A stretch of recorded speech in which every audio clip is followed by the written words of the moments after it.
Hello students, good morning. आज हम पढ़ेंगे लैंगिक जनन।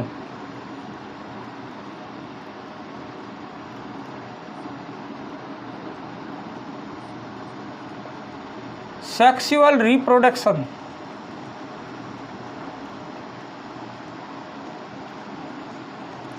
लैंगिक जनन में एक जाति के विपरीत लिंग वाले नर और मादा जनक भाग लेते हैं। देखिए, नर जनक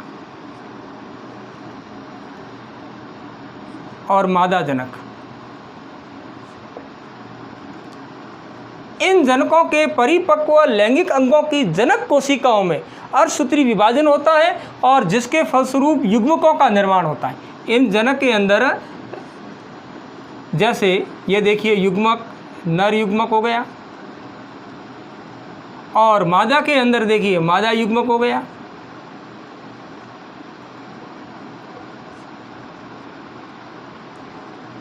इस प्रकार से बने हुए युग्मकों में संलयन होता है और द्विगुणित कोशिका युग्मनज बनती है।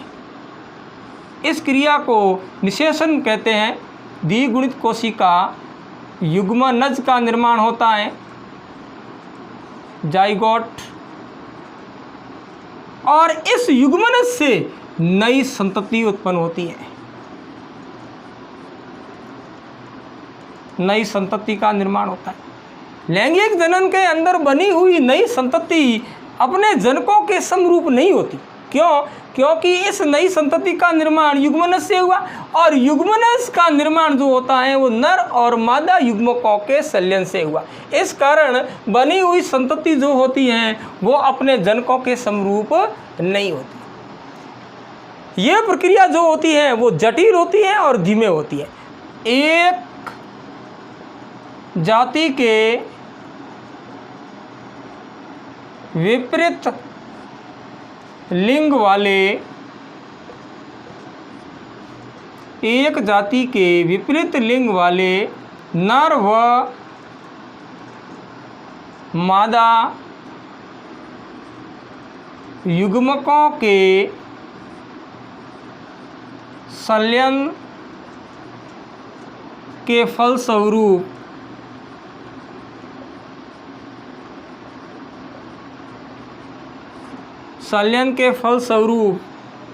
बना युग्मनज से नई संतति उत्पन्न होती है। नई संतति उत्पन्न होती हैं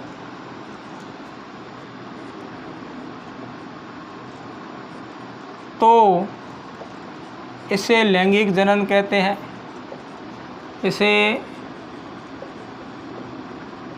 लैंगिक जनन कहते हैं। लैंगिक जनन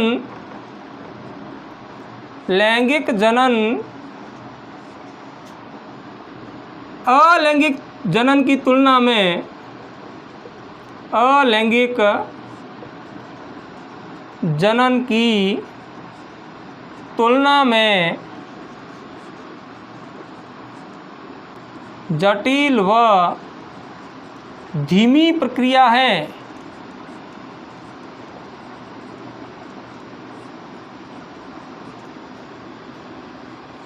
लैंगिक जनन में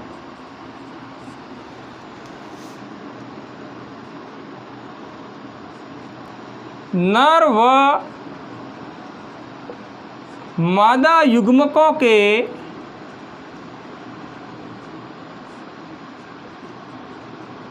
संलयन से नई संतति बनती है।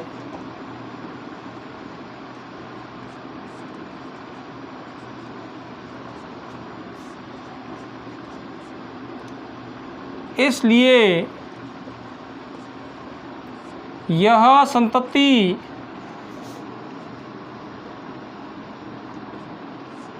अपने जनकों के अथवा आपस में समरूप नहीं होती है। इस प्रकार से बनी हुई संतति अपने जनकों के और आपस में समरूप नहीं होती है। अब देखिए जनन प्रावस्था।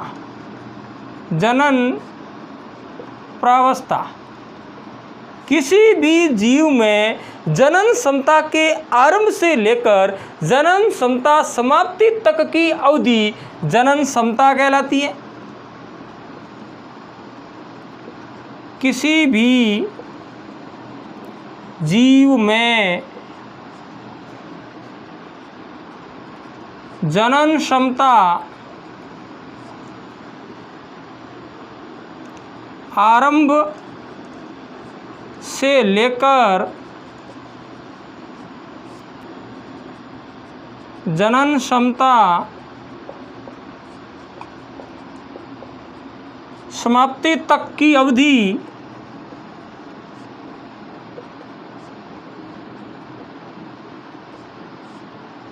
जनन प्रावस्था कहलाती है।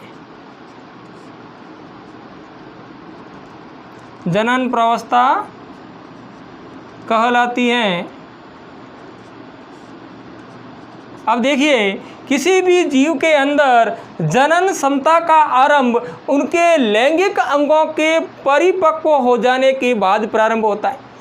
जैसे जीवों के अंदर लैंगिक अंगों की परिपक्वता किशोरावस्था कहलाती है, उसी प्रकार से पादपों के अंदर लैंगिक अंगों की परिपक्वता कायिक प्रावस्था कहलाती है।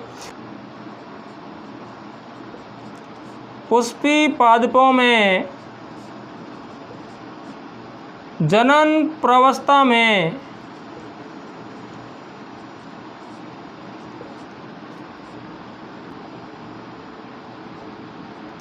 पुष्प बनते हैं।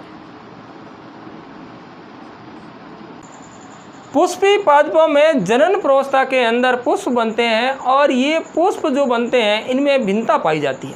जैसे कुछ पादपों के अंदर पुष्प जो होते हैं वो वर्ष भर लगते हैं और कुछ ऐसे पौधे होते हैं जिनके अंदर पुष्पन क्रिया जो है विशेष ऋतु में होती है। मौसमी पुष्पी पादप जैसे आम, सेब, कटहल आदि।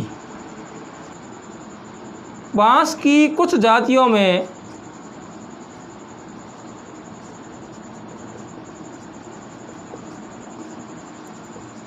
अपने पूरे जीवन काल में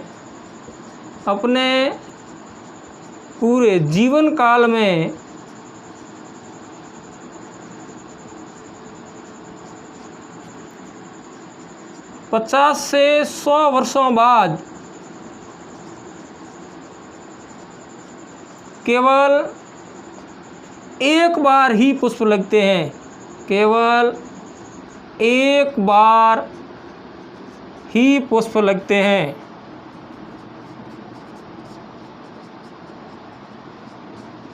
इसी प्रकार से नीला कुरेंजी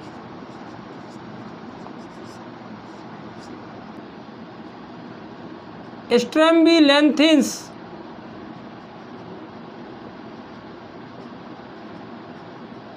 कुंथियाना इस पादप के अंदर 12 वर्षों में एक बार पुष्प लगते हैं। इसमें 12 वर्षों बाद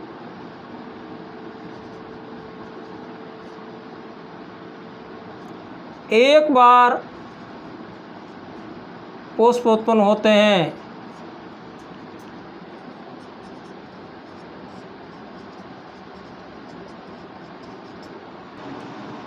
प्रजनन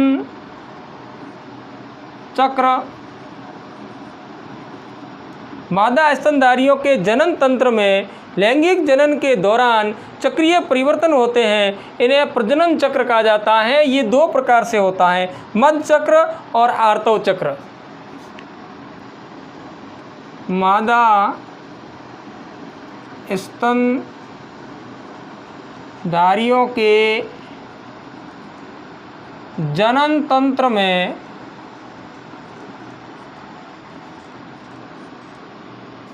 लैंगिक जनन के दौरान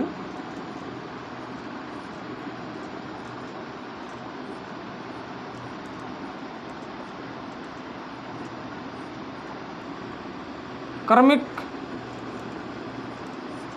चक्रीय परिवर्तन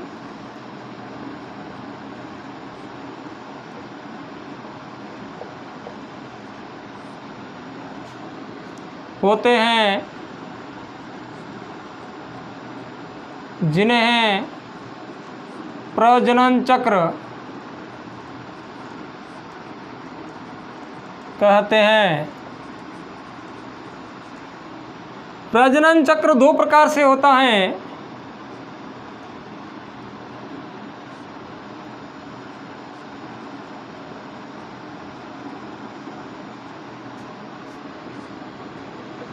दो प्रकार से होता है। नंबर 1 मध्य चक्र, एस्ट्रस साइकिल। नंबर 2 आर्तव चक्र।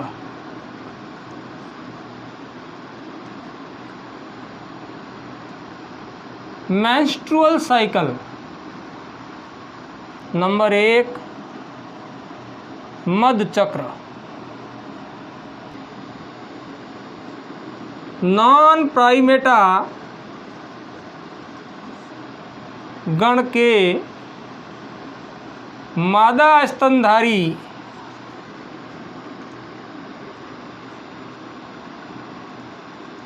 के जनन तंत्र में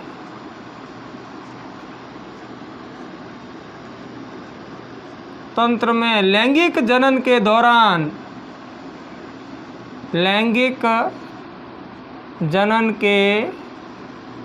दौरान क्रमिक चक्रीय परिवर्तन होते हैं,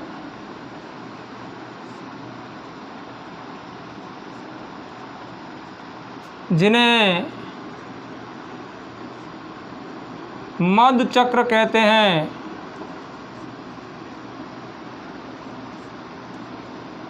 किसमें होता है? उदाहरण के लिए गाय, भैंस, हिरन, कुत्ता, बिल्ली आदि। 2 नंबर पे है आर्तव चक्र। आर्तव चक्र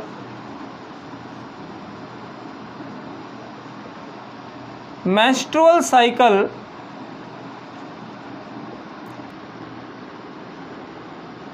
प्राइमेटा गण के मादा स्तनधारी में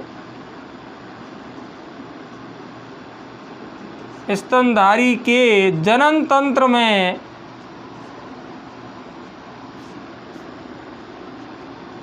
लैंगिक जनन के दौरान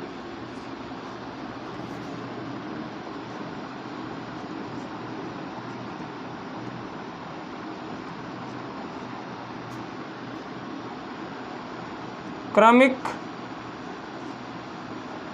चक्रीय परिवर्तनों को आर्तव चक्र कहते हैं। लैंगिक जनन की घटनाएं, लैंगिक जनन की घटनाएं, लैंगिक जनन की मुख्य रूप से 3 घटनाएं होती हैं। नंबर 1 निषेचन पूर्व घटनाएं। इसके अंदर 2 घटनाएं होती हैं, एक युग्मक जनन और दूसरी युग्मक स्थानांतरण।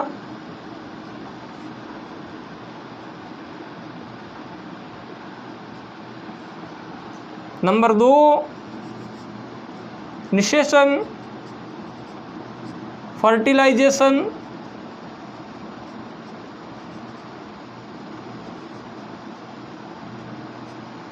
नंबर 3 निषेचन पक्ष घटनाएं। इसके अंदर 2 घटनाएं आती हैं, युग्मनज और दूसरी भ्रूणोद्भव।